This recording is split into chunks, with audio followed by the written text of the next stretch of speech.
Hello, welcome back to the channel. I know it's been close to a year of videos with this type of sit down and talk, just me. I know we'll have the BCS podcast season, I think 3 now, starting up again shortly. Um, yeah, life's been busy, doing a lot of things. A lot of things been going, coming, but yeah, I thought I would just get back to the channel with the football season starting up here. I know I did the uh, Michigan intro for the season on the scoreboard with my edits on it. I did that for last year and did it for this year as well. That'll be the first video that you guys saw, hopefully on Friday. If not, it'll probably be linked at the end of this video. But yeah, check that out if you can. And yeah, while you're here, like and subscribe. I know it's been a while, but I thought today we'd just start off with the Michigan season preview, kind of like run down the line, talk about the games, little tidbits there, here and there of each one. And whatever, if there's any game lines or times or things that we can add in, I'll do that as well. But I thought it'd be, no better way for me to start this by doing that. I was thinking of potentially doing another Detroit Sports State of the Union, but I think we need another week or two to see how the post Tigers deadline went. But yeah, the thought is to get back to at least daily uploads or weekly, like weekday uploads for the month of August, and we'll see kind of how it goes without football season. I want to kind of do more Michigan football centered stuff. Obviously, with it being that and Michigan basketball when it comes up, we'll still do our best to do the weekly BCS podcast. But yeah, so if none of that makes sense to you, welcome to the channel, and hope you like and subscribe and stick around. And see what I've got going on. And if you like what you're hearing, let me know down below in the comments. I'd really appreciate that. So, week 1 will be against New Mexico at home. A lot of hype for this game. One of the one of the 3 games I think you can get in Michigan under $120 this year. And with it being Bryce Underwood's first start, everyone's looking forward to that. Long and short, I think that's kind of like the summary of the season is however Bryce does is going to take us here, there, and anywhere in between. But I'll kind of do a recap at the end, my general thoughts overall. But yeah, it'll be Bryce's start. I'll do a little bit more information on this game because I'm sure that's the first one that people are talking about. The week before the game or the week of, I'll probably find a day, maybe like Wednesdays, where I'll do previews of the games. And yeah, so New Mexico, very fun team last year. They had a really good running back and quarterback duo led by Devin Dampier, who's the quarterback now over at Utah. The coach is no longer there. The new coach, Jason Eck, has come over from the Idaho Vandals of the FCS. Brought his quarterback, Jack Lane, in a substantial number of transfers from that Idaho team.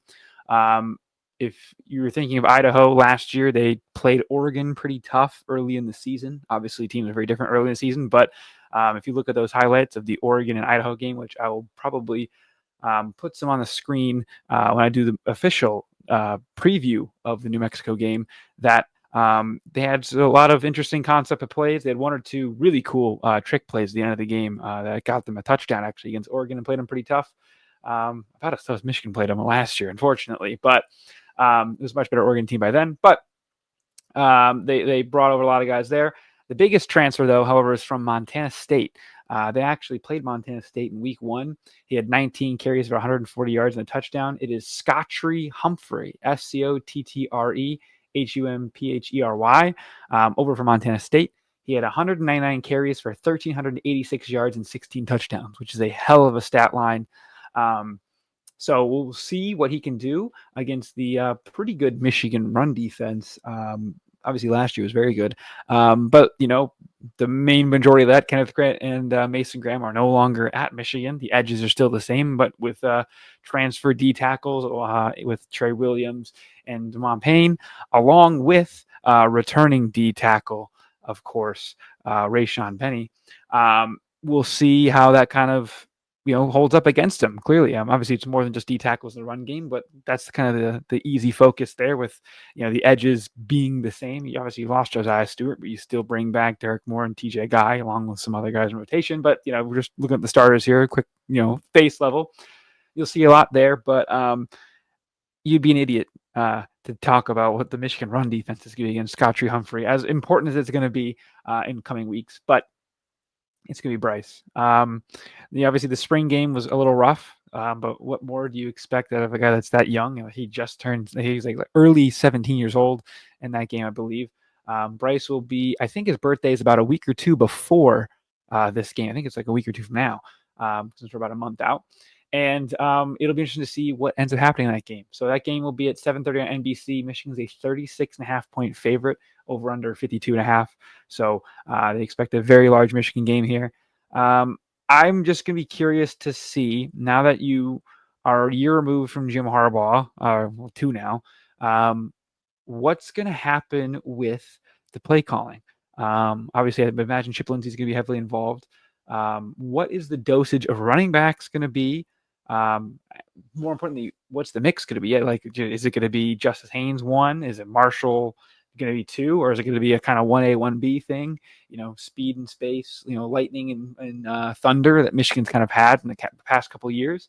Was it Marshall more to slam between the tackles, Haynes doing more side to side screen in the pass game stuff, which we've seen Chip Lindsey at his stops previously at UCF, Auburn, Troy, and North Carolina really kind of mix up with his offenses. We'll kind of see what happens there.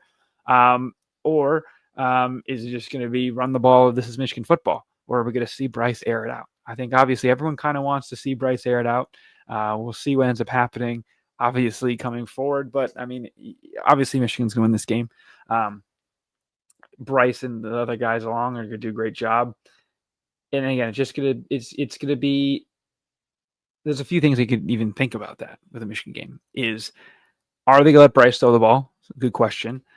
The question me and a few of my closest friends have been wondering, are they gonna let him run the ball? Because I think that Bryce's legs and his athleticism is going to be unreally important in this, an unreal level, and very important to kind of combine words there. Sorry. It's going to be very important in the run game to help open up the pass game and even open up more of the run game. Do some read options with Bryce. We haven't seen it in a long time, but one of my favorite stats is that a lot of the major stops, like you look at Drake May, you look at John Reese Plumlee, a few other guys like that Chip Lindsey was covering, is they all have legs. Drake May, I wouldn't even say it's like as even close to as freak of an athlete as Bryce Underwood is, and he had I think like 600 or 700 yards rushing when you factored out some sacks in the last few years. But it's a lot of questions. I don't know if they're going to be totally answered based on week 2. And hopefully it's not like a cop-out for kind of how it was last year. I remember with people's response to a lackluster offensive performance against Fresno State with Texas looming week 2 was we're not showing anything for Texas. But we'll see, because Michigan has another new SEC opponent from the Big 12 in week 2, and then they're traveling down to Norman week 2. This is, I would argue, probably the second most important game on the schedule, behind obviously the game at the end of the year. But yeah, it's at Oklahoma, 7:30 ABC. Michigan is a 3-point underdog as of now. It's kind of swung back and forth. I'm sure it'll change a lot leading up to it, but probably Michigan will most likely, barring something crazy and God forbid an injury to someone in Oklahoma, it's going to be a probably Michigan underdog. But over under 47.5, kind of a low total in terms of college football, but for Michigan, that's kind of a normal total. A lot of people like the under just because they think both defenses are good. I think that a lot of that is, just going off of last year, but we'll see. Oklahoma, totally different team from last year. They have a pretty young defense that they played pretty well in a bowl game. They ended up losing to Navy, but Navy was a very good team last year, and Oklahoma had a lot of injuries and opt-outs for that game, so they played a lot of the freshmen. A lot of those kids returning, so they got some very important experience running with the ones, similar to kind of Michigan, where it was like a pretty young-ish defense, and a majority of that defense is going to be playing against each other. But with the story of Oklahoma is obviously Brett Venables. What's his situation? Is he on the hot seat already? Maybe not, but we've seen crazier decisions made with quicker triggers pulled on coaches. And you look at this, a Michigan team coming to town, one of the bigger games, I think it's Michigan's first ever true SEC road game, I believe, was a stat I saw floating around on Twitter, but, however accurate that is. So it's a big game for both teams. Sherrone Moore returning to his alma mater. Will he be coaching? Who knows? But the story with Oklahoma really comes down to John Mateer. Arbuckle is the new OC. He's one of the youngest guys. I think he's like 28 or 29 as an offensive coordinator, coming over from Washington State. Coached a guy named Cam Ward a couple years ago, and then obviously John Mateer last season. Two very good quarterbacks. It's an air raid system that he runs. But they also brought in a pretty good bruiser back, Jaden Ott from Cal. He had a really good season 2 years ago. Last season was kind of an injury-riddled season where Cal got pretty rough over there. Not necessarily for him. For him, he was just battling injuries the whole time. But it was a tough season for Cal, adopting to the Atlantic Coast Conference, a team that's on the Pacific Ocean is in the Atlantic Ocean Conference, because that makes sense.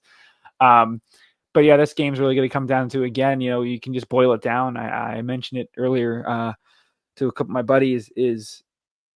It's Brett Venables' defense versus a freshman quarterback. Do I think it's going to be as simple as that? No, because I think this isn't a traditional Venables defense with the level of talent he used to have, and I guess you can even say upperclassman talent at his Clemson defenses.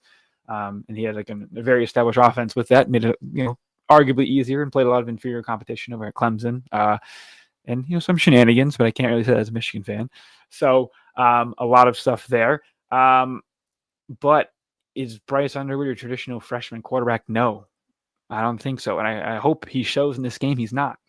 Like I mentioned in the last part with the New Mexico game, Bryce's legs are going to be very important here. And I think that we'll see his legs hopefully unleashed in this game.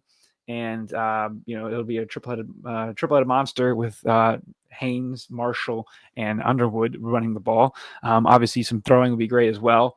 Narratively speaking, would it be the best thing to walk in there and do a Penn State type thing and run the ball and just get out of there, 3 yards in a cloud of dust and just play defense and special teams and suffocate Oklahoma and beat them, 14-10. I mean, look, I'm not going to complain about a win, but narratively wise, if you could throw the ball a little bit and make it happen, that'd be great. I don't want to just be this Michigan homer and think we're going to win the game, but I mean, with Sherrone, this being his alma mater, obviously he played at Oklahoma, is from Oklahoma. I think he got his start on the Oklahoma staff. I think this game means a lot to him. I think it's very telling that Michigan has self-imposed a suspension for Sherrone for week 3 and 4 to kind of have him play this game. I think it's super important to him. It'd be emotional for him. I know Josh Heupel kind of had the same energy last year. It went very well for him. So hopefully Sherrone copies that, goes into Norman, gets a win, a big win. Would really help kind of be like, hey, look, this is a new team. That last year stuff was kind of an outlier. There's a bunch of shenanigans going on. Hammer this, hammer that. Michigan cheated that. We're in a new era moving forward, and that's 5-win nonsense is just an outlier. It was a first-year transition year. You can answer a lot of questions, and you could prove a lot of haters wrong in this game. And again, you also could, of course, make it bad. But I just think Michigan will be playing emotionally, playing the villain very well. I think they'll come in and squeeze out a win here. I don't want to get too homerish, but it gets crazy going forward. But up next to Central Michigan, I don't want to sit here and blow smoke and talk about this game. It's going to be a Michigan win. It'll be a very comfortable win. Hopefully this is like a Bryce stat pad Heisman game. You just throw crazy stuff and when's the last time Michigan's had a 400-yard passer, 500-yard passer in a game? Why not? Let's just do it. Let's go crazy. No line in this game, but who really cares? Central, totally new staff from the Dan Mullen from the McElwain era. And I don't even know the new guy's name yet. I'll research that when he gets closer to it. But no disrespect to Central and the great people over there. But as my grandfather jokes, it's neither mountainous nor pleasant. In Mount Pleasant, Michigan will win, no problem. Up next is a very interesting game at Nebraska. I will be in attendance at this game with some of my good friends. Is at 3:30 at CBS. Michigan's a 3.5-point favorite on the road, just very telling. This is going to be another good show me game. This will be a Sherrone-less game. One would guess it's going to be a Biff Poggi head coach game, maybe Wink, I don't know, but probably Biff. We'll see how that all happens with baby Mahomes in Dylan Raiola. I guess more cosplaying Mahomes would probably be a better term, but this game will be, again, very telling of what's going on. If you lose to Oklahoma, this game becomes obviously very important. I think Oklahoma is a lot more important than the record suggests it'll be, record-wise being out of a conference game, but I think it's more momentum and kind of a measuring stick of where you're at. Another good one would be a road game against a tough, gritty, trench-laden, big body having team in Nebraska. They'll be up for this game, 3:30 CBS, pretty big game, Michigan in town. Depending on, it doesn't even matter how bad Michigan was. Even like last year, you saw Illinois, Indiana kind of hype up this game big time and get up for it. Nebraska did the exact same, huge stadium. And Michigan's had pretty good success going into Nebraska the last couple of years. Obviously, blew them out a couple of years ago with the national championship team. And then I think it was 21. You had the Dax Hill end of the game breakup. Someone, I forgot who it was, I should know, ripped the fumble out of Martinez's hands and won that game. Big Haskins hurdle in the game. I think Blake Corum did a corn eating thing. I might have been mixing the games, obviously, with Corum being around so long. But I remember Hassan Haskins had a great game. Cade was doing his thing, and Michigan came out with a win. And it was a very okay, this team really might be legit. I don't remember the exact order of that 21 season, but it was that game and at Wisconsin. And that was kind of like a lot of these old Harbaugh teams went in there and struggled. And this could be a trap game in years past, and people still kind of think it will be a trap game. 3 points, I think, is a little disrespectful to Michigan. I think they win comfortably here. I don't know what exactly the spread will be. The win margin will be. I think they'll cover comfortably. And for me, covering comfortably excludes like garbage time stuff. So like if they score at the end, go for an onside kick, whatever.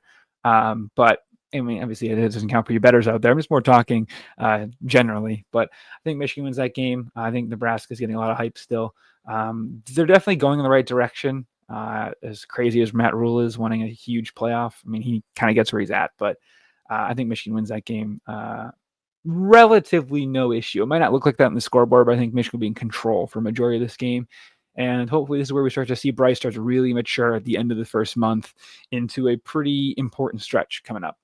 So in the middle of that stretch, we have a bye week. It's the what's it called concert, I think, is in town. Zach Bryan's actually playing at the Big House, so one of the bigger concerts out there. So if you like country music, go check it out. And then we have home against Wisconsin. I believe this is homecoming. First week of October. Should be a good game. Wisconsin's a total disaster, absolute mess. I don't know what the hell Luke Fickell's doing.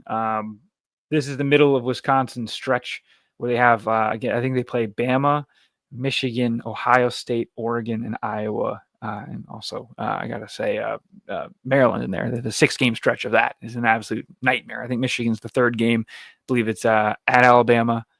I might be at Maryland. I'm not totally sure. They go at Alabama into Maryland. Then they play Michigan on the road.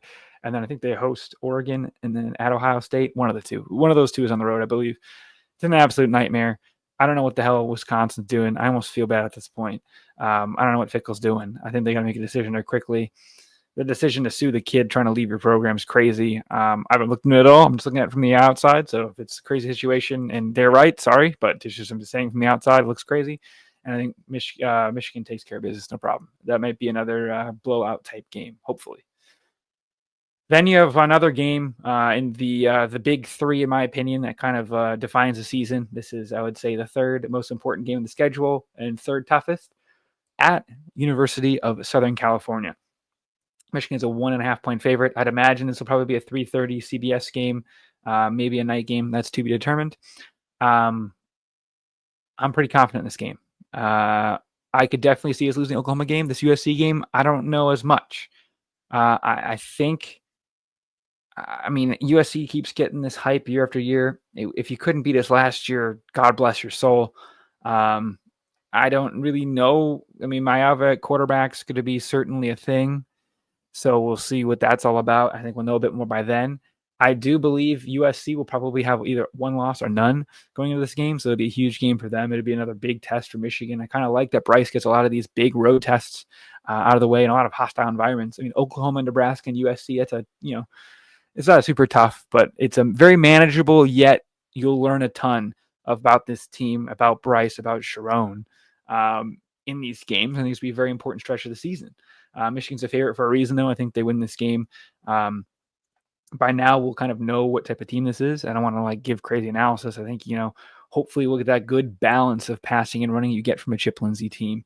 We've seen it pretty much every stop he's been. Kind of not last season, but their quarterback got hurt in week 1, so it was a bit of a debacle. But you still had Omarion Hampton go crazy. So I think the running backs, hopefully the line kind of settles in by now, because there's some questions that I think it's what. Right guard or left guard, one of the guards, and then left tackle. It's a bit of an issue right now. Apparently not issue, but it's not a starter per se named already. We might have that answer for us sooner rather than later, but I mean, at this point, I sure hope so. That would be a good game there. Then you bring Washington to town. Obviously, this game last season was kind of when you realized Michigan was in a big world of hurt. If you didn't already see that in the Texas game, losing on the road was kind of a debacle game you thought you kind of had, and then just everything hit the wall. You're at home. Michigan's a 10.5 point favorite. I think this says a lot about where they think Michigan's going to be, because I think Washington's no slouch this year. They got Jonah Coleman back. Forgot the receiver's name. I think it's Boston.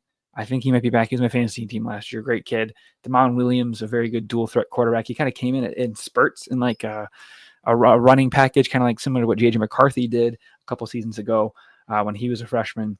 So he's got a little bit of experience. Jed Fish obviously knows about playing Michigan, traveling across the country. We'll see kind of how that goes for him. But I think it'll be a tough game. I don't know, 10 points is kind of crazy in a Big Ten game. Hopefully it's not. I would love it to be an easy cover for Michigan. I mean, I'm not advising you to take take a spread this far out. That'd be kind of crazy. But I think you could potentially. I think it might be a little closer than that. But I think Michigan wins. Again, I know I'm probably coming off like a crazy homer. I've got Michigan undefeated right now. I have Oklahoma personally as a toss-up, but whatever.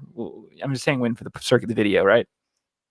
And then you come in and you're playing Michigan State on the road. This game could get ugly with the way Michigan State's been handling the hammer situation, things like that. I think Michigan, a lot of pent-up aggression and a couple of last years, whether that be the off-field after the game shenanigans of so-called little brother, again, the way they handled the whole hammer situation and crying about it and stuff. I'm sure that's more me and the fans as opposed to the players. There was a video, I believe, of Derek Moore and Trey Williams, and I think Payne as well was in there, taking their belt out and saying it's going to be belt time. So that's very interesting. Haven't seen that in a long time from Michigan guys that confident, kind of like it. I think it'll be a no problem game, fun game for me and my buddies to go to. And hopefully it's like the last time I was at Spartan Stadium at 49-0. That'd be great. It does stink, but we've been on the other end of it before. Beat your rivals while they're down. However high a rival they actually are, you just beat them to the ground, please. Thank you. Hopefully during the game and not after, like it's been the last few years. So then against Purdue stinks. They're the worst team in the Big Ten by a considerable margin. It'll be an easy win. At Northwestern, this game will be at Wrigley, probably a Michigan home game. I think Northwestern, they got Preston Stone at quarterback from SMU, a guy that was potentially linked to go to Michigan last year. They should be a no problem win. At Maryland, again, no problem win on the road. Maryland loves being that team we played before Ohio State. Sometimes it's a trap game. It seems like we play them tough every year. Kind of like how Michigan kind of plays Indiana tough every year. So we'll see with that one. And then you got Ohio State at the end of the season. That'll be a very, very, very telling game of where everything's at. Yeah, right now they're a 5.5 point favorite, over under 47.5. It's the game, man. Until they change the head coach, they cannot beat us. Will this, aim bad potentially? There is no data for Ryan Day post Natty, how he treats the Michigan game. Is this his now national championship because he's got that monkey off his back? Potentially, but there's just this mental barrier with this guy. I don't know. And I think we'll learn a lot from Ohio State. I'm pretty high on them, as I always am. I always get a lot of trouble from my Michigan fans. I'm like, look, I want Ohio State to be 11-0 every year we play them. So we can end the perfect season and ruin their season. Now it doesn't matter. You can lose 2 or 3 games and get into the playoff. Who cares? Whatever. It's a flawed concept. That's a whole different video. I've been on record saying it for a long time. But, it's the game. They will not beat us. For the sake of the video, I'm just going to change Oklahoma to a loss. So you don't see I'm saying Michigan's going undefeated. But I don't necessarily think Michigan going undefeated is out of the realm of possibility. That might sound crazy to a lot of people out there. I understand. I'm just very confident in this staff learning from last season and the debacle it was. And I just think that Bryce Underwood is really all he's built up to be. If he's even half of what he's been hyped up to be and half of what I think he is, Michigan's going to be in a very good spot and have a very fun season this year. That being said, he is a freshman quarterback. A lot of things can happen. We'll see kind of how that all turns out. It could go bad. It could go great. That's what we play the games for. But yeah, so I think this team goes as Bryce goes. The defense is pretty much good. I think it's like good to elite. A classic Michigan defense. They might have as much high end talent in the names that you think of off the bat, but come end of the season, could Rayshon Benny turn himself into a second round pick? Could Jair Hill turn himself into a second round pick? I'm not doing this first round pick stuff with him yet, with how inconsistent he's been, but he really came on strong.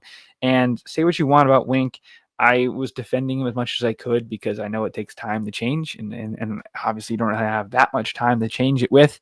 But he really, really, really came on strong at the end of the year. And obviously, you held Alabama and Michigan, Ohio State to 23 points. And if you turn on that college video game or you look at the cover, those two guys were held to 40 yards, basically 50 yards, under 50, I think. What more could you want? And Michigan built on a ton of momentum last year. Hopefully they carried it into the off season and they attack really strong next year and win that game in Oklahoma, because that's going to be a total season defining win potentially. Like, you start off 1-1, you could lose cabin pressure quickly with Sherrone going on its potential suspension week 2 or week 3 and 4. But if you win that game, that's crazy, because you're an underdog week 2 and week 12, and that team or opponent 12, and that team, the last game of the year, they can't beat you right now. You'd be a fool to think that Ohio State wins that game right now based on the last couple seasons. But obviously, it's why you play the games. So, quick half an hour video, just kind of breaking down everything here. So, let me know your record predictions down below. I guess I'm technically at 11-1 right now, which is kind of crazy now that I'm thinking about it. But I think Michigan's plus 200 to make the playoff. I think that'd be something you could definitely look at. I like the over win total for sure of 9.5. Some sites have it at 8.5. A lot of juice. I wouldn't recommend putting a ton of juice down on a future that long, but I don't know. I'm obviously very biased. I mean, you got a Michigan flag here. I'm wearing a Michigan shirt. Obviously, it's a Michigan-centered podcast / YouTube channel, I guess, whatever you want to call it. So, thank you again for watching. Bit of rambling, but it kind of is, how I do these videos, is just kind of turn on the camera and talk. So, thank you all for watching. Please like and subscribe. Hopefully, see you shortly. And thank you all for watching. I'll see you guys later. Peace.